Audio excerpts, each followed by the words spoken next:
Ibinahagi ng mga rescuer ang kanilang buwis-buhay na rescue operation sa bumagsak na eroplano sa Isabela. Nakaalerto si Russell Simorio.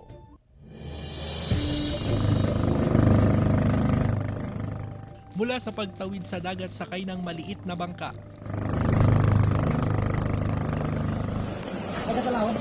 Ang buwis-buhay na pag-akyat sa matarik at madulas na bundok. Sa gitna ng malakas na buhos ng ulan, hanggang sa pagtawid sa rumaragasang agos ng ilog.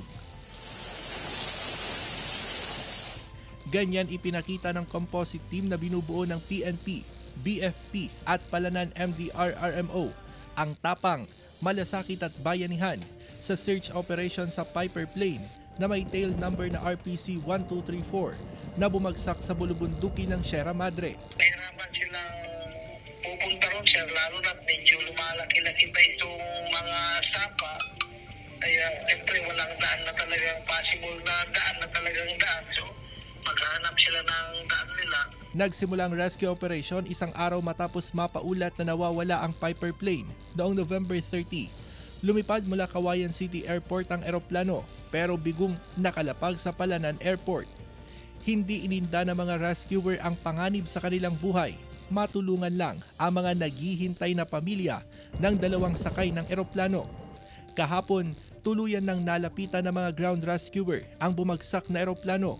Wala ng buhay ang piloto na si Captain Levy Abul II habang patuloy na hinahanap ang pasaherong si Irma Escalante na pinaniniwalaang nakaligtas sa plane crash. Hindi siya nadatnan sa crash site ng mga rescuer. Kumakapit sa dasal ang pamilya Escalante.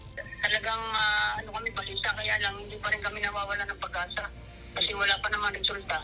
Hindi pa nagbibigay ng karagdagang detalye ang incident management team kaugnay rito. Russell Simorio, One North Central Luzon.